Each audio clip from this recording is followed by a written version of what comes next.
За өдрийн мэнд сая өмнөх гишүүний асуултан дээр би бас бодож сууж илаа л да.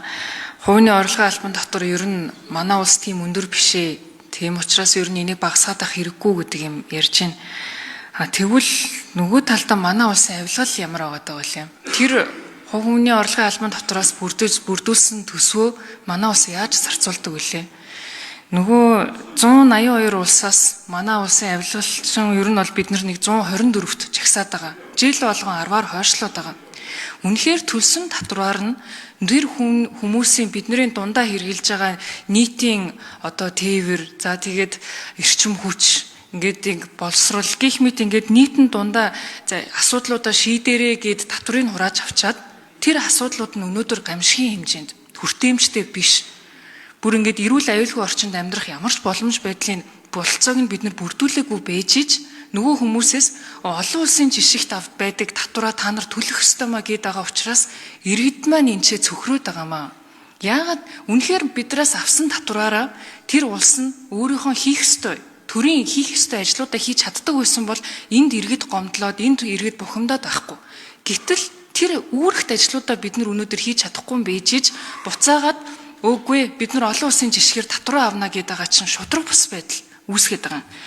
Тэгээд бид нар ингээд амьдралаа авч яваад хичээл зүтгэл гаргаж байгаа иргэдийгээ ерөөсөө дэмжих бодлого явуулахгүйгээр та нар дундаж давхраг та нар ажиллаа хийгээд болж байгаа юм бол та нар илүү төлдөг байх хэрэгтэй шүү дээ.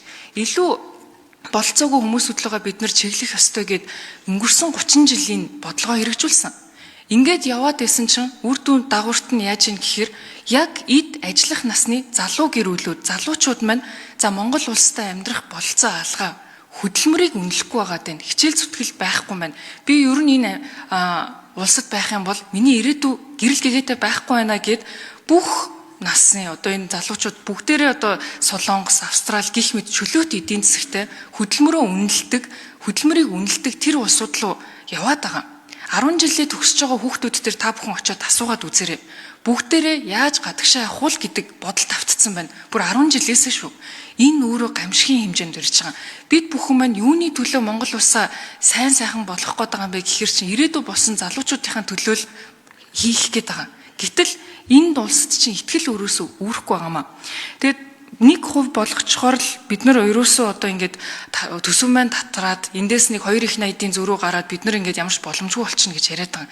36 их найдтай шүү дээ манай улсын төсөв чинь. Манай улсын төсөв дотор хэрэгцээгүй иргэд хийгээч гэж огт хэлээгүй маш олон зүйлүүд дээр үргүү зардлыг гаргаад байгаа. Зүг зүгээр байгаа боржуурыг хавьчаад солиод байгаа. Хинч оролцоод ямар ч үр дүн гардаггүй хилэлцүүлгүүдийг хэдэн зуун саяар нь хэдэн удаа улс тойроод хийгээд байгаа. Энэ мэт зардлуудаа та нар татчаачтээ. Тэгээд нэг 10-20 жил нэг юм дундаж давхраг бий болох хөрс, капитал үүсэх, өмчтэй болох тэр боломжийг үүсгэхэд бид нар нэг хувиар нь яваад үзье л да. Тэгэхэд маш том өөрчлөлт гарч ирнэ. Манай иргэд маань бид нар залуу хүн амтай улс. Тийм учраас хөдөлмөрөө дэмжиж өгөх юм бол энэ хүмүүс маань бол ямар ч тусламж хэрэгцээ шаардлагагүйгээр аваад явчихна. Тэгэхээр энэ 1% болгохыг ажлын хэсгийн дараа ган уягаас бас хүсмээр байгаа. 2 сая гэдэг бол чамлалттай байна. Энийг тоогоо нэмээд өгөөч.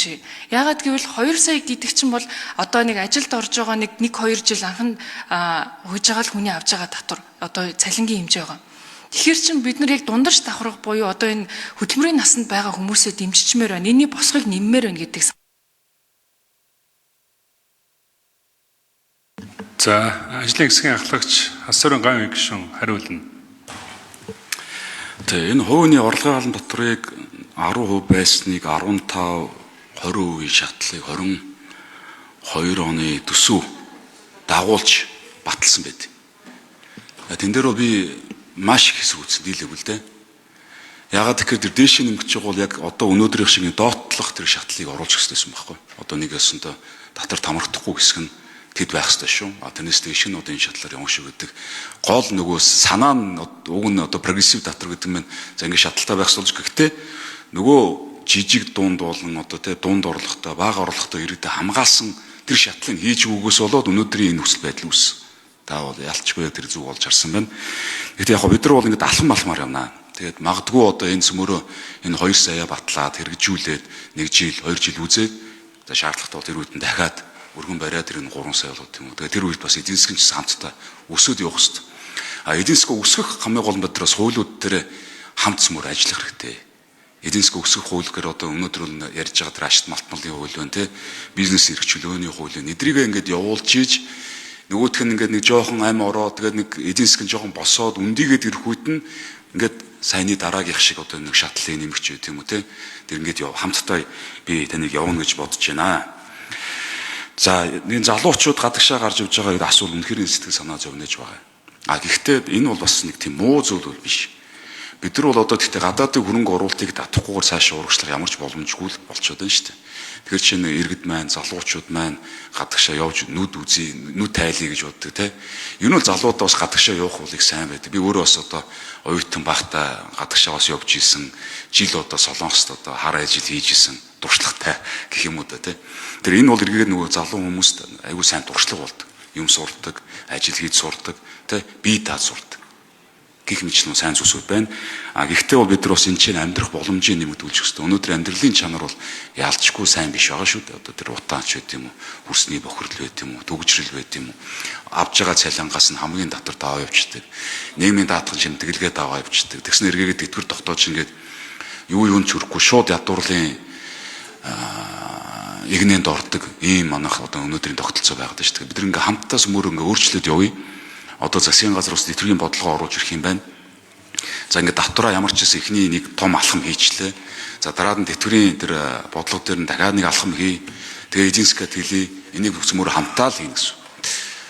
Баярлалаа.